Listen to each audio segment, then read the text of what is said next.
Lando Norris took a dominant pole position at the Austrian Grand Prix as a late yellow flag drama left championship leader Oscar Piastri and Max Verstappen frustrated. Norris has toppled every session since second practice and continued his superb form into qualifying, beating Charles Leclerc by a pole margin of over half a second, by far the largest of 2025. Piastri, who's 22 points ahead of Norris in the Drivers' Championship, and Verstappen were unable to compete in the last Q3 runs due to yellow flags caused by a Pierre Gasly spin, but both drivers would have struggled to beat the flying Norris. Lewis Hamilton recorded his best qualifying of the year in fourth, ahead of George Russell and Racing Bull's Liam Lawson.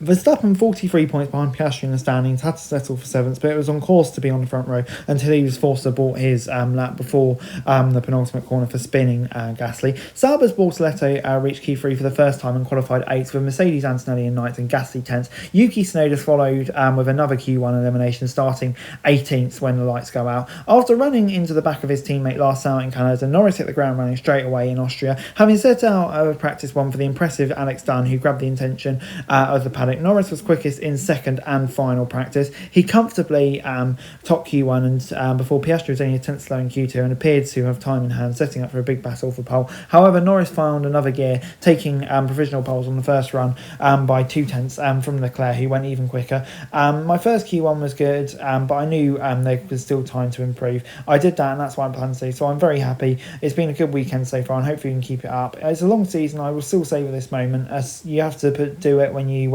enjoy the tougher moments. I'm excited, and hopefully I can convert it tomorrow, is what Norris said. Piastri was nearly 3 tenths down after the first run, but Gasly spun in front of him just as both drivers were about to start their flying laps. DRS was briefly disabled by the stewards, and Piastri could not get a proper run on the corner to start his lap, so he didn't have the opportunity to challenge his teammate. Lando's been very quick all the weekend, and it would have been a tough challenge, but I think I would have had enough pace to get on the front row at least. So always a shame you don't get to start from there, but we can still have a good day. Sometimes it's just not your day. Verstappen was on course to be second or third had he been able to complete his lap, but it'll be a very tough ask for him to win the race from 7th tomorrow. He was unhappy with the balance of his car, but did have strong race pace, so I think there is still hope for him tomorrow. Leclerc took advantage of the yellow flag drama, though, with a third front row of the year, and Hamilton gave his best performance of the year in qualifying too, so encouragement for them with their new upgrades. Elsewhere, Lawson did a really good job with Hadjar down in 13th, and Tsunoda and Carlos Sainz both getting knocked out in Q1 along with Hulkenberg. I think they'll be disappointed with that. But before I go, let me run you through the classification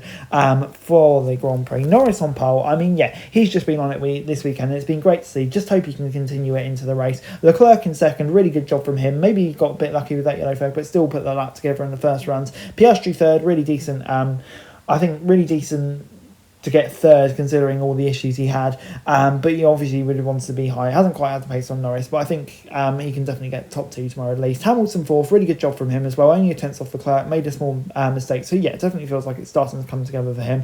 Russell fifth, I think he'll be relatively pleased with that considering the issues Mercedes are having. Lawson outstanding, where did that come from? Brilliant. Verstappen seventh, obviously deeply unlucky, he'll be really frustrated with that. So yeah, it's going to be a tough one for him. Bortoleto in 8th, what a job from him, and I just hope he can convert it into points tomorrow. Antonelli will be frustrated. I think he's another one that got screwed with the yellow flags. Gasly 10th, made that mistake, but I think still in the top 10, they can definitely work from that. Alonso will be frustrated to just miss out, but he can definitely work from there. Similar story for Albon. Hadjar in 13th, I think will be frustrated, made a mistake in Q3, and I think Lawson showed what really could have been achieved there. And Colapinto 14th, not a million miles behind Gasly, but I know probably not where he wants to be either. The Haas car's kind of struggling a bit, stroll away off his teammate as per usual, and then Tsunoda and Sainz and Hulkenberg. Yeah, I don't really know what happened to Hulkenberg, because obviously you probably expect him to be up where Bortoleto was, but Tsunoda and Sainz, it's just not clicking for them at the moment, especially Sainz. So I'm really surprised that he's not really found the performance from that Williams yet, and it's definitely something he's got to sort out, isn't it? Anyway guys, that's it for this video. Thanks very much for watching. Remember to like, share and subscribe. Follow us on our socials, link in the description below for daily F1 news, meme and content. Subscribe to our other channels on screen right now, that'd be greatly appreciated. Thanks very much for watching. Peace out.